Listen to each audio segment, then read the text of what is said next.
Jo em dedico a la recerca en càncer de mama, sobretot en identificar biomarcadors de resposta i noves dianes terapèutiques. M'ha agradat la recerca des de ben petita.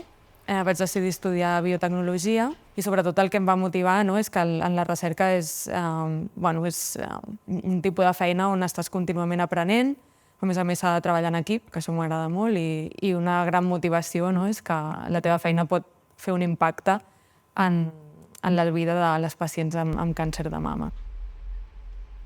La majoria d'estudiants de la carrera érem dones, en el nostre laboratori també. L'únic que sí que és veritat, com veiem en el centre de recerca, que només un percentatge petit amb càrrecs de més responsabilitat són homes. Un dels motius és la maternitat. Les dones solen agafar-se més temps per maternar i per conciliar, i això a vegades en el currículum es veu negativament, però també vivim en una societat patriarcal i a una dona li costa molt més arribar a càrrecs de responsabilitat que a un home perquè ha de demostrar molt més.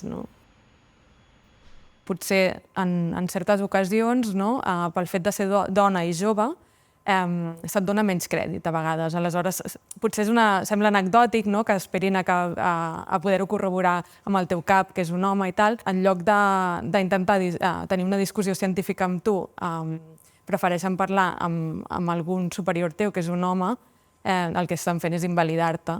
I això crec que ens passa més a les dones que als homes.